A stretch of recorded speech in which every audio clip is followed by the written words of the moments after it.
Welcome guys to Sunday Drivers Cup 2021 season round 14, and today we are driving around Oulton Park without the chicanes. So 3 races to go in this season, this one, and after this one there's 2 races to go, and to my knowledge this is the first race where I have a chance to close the deal, close the championship title. I need to score 2 points more than my teammate Michael Elliott, who is starting behind me. So as you can see, I'm starting from the pole. I got my 3rd pole position in this season, but it was very close qualifying. I only managed to get the pole by 0.012 seconds margin, so very close to close between me and Michael Elliott. And it was also good because I managed to get that 1 extra point that you get from pole position, so every point counts at this point. Anyway, we're about to start the race, red lights, and away we go. It wasn't the best start ever from me. I felt like my reaction wasn't maybe that good, and I think Michael Elliott got a little bit better as we are going through the first right-hander. He's already putting nose in there. I kinda squeezed him on purpose and managed to maintain my lead, but here I make a huge mistake, so I kinda missed my turning point, and now I'm steering to the right, and before I even had a chance to defend, Michael Elliott is already alongside me. And at this point I knew that he's gonna take the lead. Clear on the left. Luckily it was only Michael Elliott who managed to overtake and not Sandoval behind me. But here under the braking I get very close to Michael Elliott again. I knew this is gonna be long straight, so I just need to take advantage of the draft. And let's see what I can do. So yeah, if we come over to the finish line in this order, it won't be enough for me to close the deal. So of course I'm trying to do everything I can to retake my position. Here I think Michael, in my opinion, he maybe braked a little bit earlier than I was used to. And there goes Sandoval, and there goes Stephen Orell. So yeah, I kind of panicked a little bit and went on the gravel, on the grass maybe, and lost a few positions there. So yeah, not my strongest first lap ever, but it is what it is, and it is now iRacing Netherlands car behind me, and we are actually still fighting with them in team standings, so it is extremely important to keep him behind me as well. And yeah, that was the first lap, so pretty hectic one. But as I knew that the race is still young, there's many laps to go, so just need to focus now and push forward.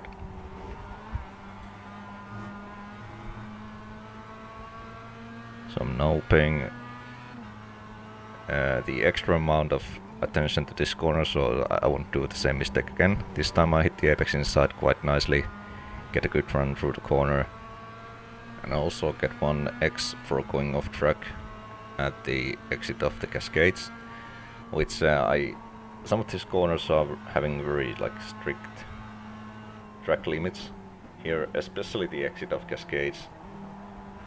But yeah, it's the nature of the track, and it doesn't really matter during the race, but in qualifying you have to be very safe, cautious that you don't invalidate your lap time.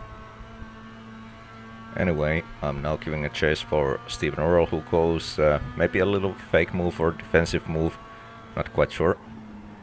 And here he misses the apex just like I did in the first lap, and he doesn't defend too hard there, so I managed to get my nose in there, squeeze my car there alongside him. Now having the inside line to these corners, through its corners if I'm correct, and actually managed to make a move. And now I'm holding 3rd position, and next stop is Sandoval.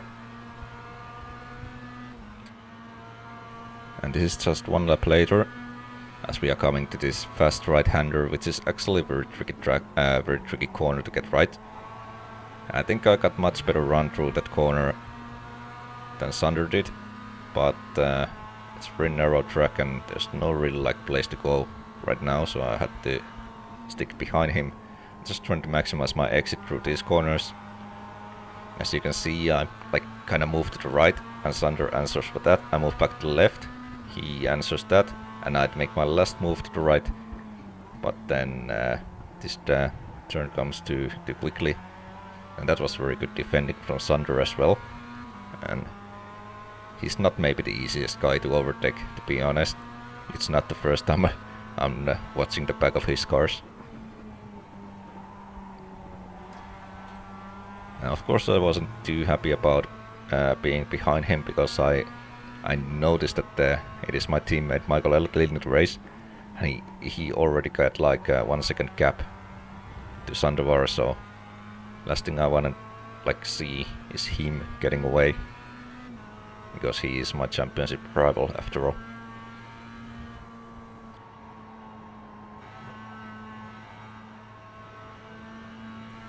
And this is lap 5, and good news for me is that Sandovar was actually catching Michael Elliott, so we are again like very close to each other's, as we were actually during the qualifying. We were all within well, I think 1/10 of a second or something like that, very close between 3 of us. And the gap behind is 1 second, so no immediate danger from there, but of course no room for a mistake either. And draft is very huge here. I make this little fake move to the right. Maybe Sander got the bait a little bit, missing the apex there. I'm trying to make the same move as I did for Steven, but Sander blocks the way or defends, and just not finding a way to get past by.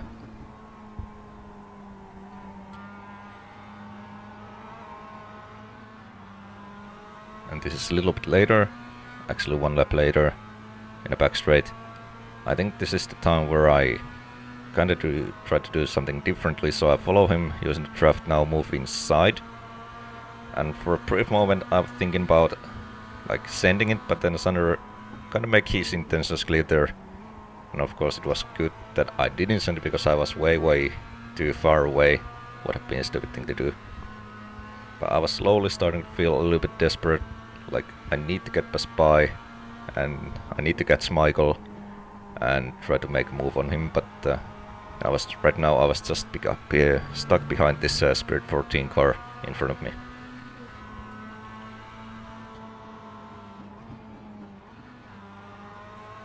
And this is again 1 lap later.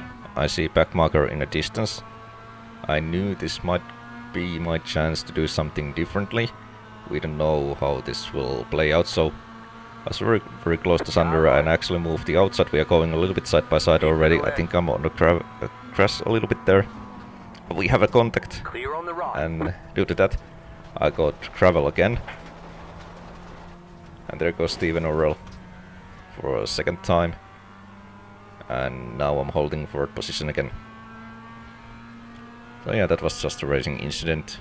But I had to try something. I was stuck behind Sander, and I saw back marker. I knew that this is he will make this thing a little bit different from the last previous lap, so I need to try it. It's not like I got much to lose at this point. I went for it and didn't pay off this time. And we are actually now halfway through the race, so I knew that I still have my chance maybe. I wasn't quite sure if I have some kind of damage. The car felt a little bit wrong for a little while, but I think I was just imagining things. Anyway, let's focus and move forward. Then I was following Steven Earl for 1.5 lap, and I was catching him little by little, and I knew that I will still have my chance to try to overtake him again. Here he goes very wide to corner 1. Goes very slowly here, so I'm already like very close to him. And here he actually moved over, pressing the brake, so I thought he had some kind of slowdown penalty or something like that. Clear on the left. But when I was watching the stream, it occurred to me that there was some smoke coming out of his car, so maybe he broke the engine or gears or something. I didn't know that when I was driving, so I thought it was just a slowdown penalty. And I was quite confused at this point when I was looking at the relatives, and I didn't see him named there anymore, so I wasn't aware of what happened. But What I know is that I'm already holding the 3rd position. Still many laps to go, so maybe those guys in front start to fight and be slower that way. Only 3 seconds to go. 3 seconds gap to front, so it's not completely impossible. And to keep this video somewhat short, I got all the remaining laps out because this is now last lap, and the gap to front is pretty much 3 seconds, so those guys were battling quite hard in front.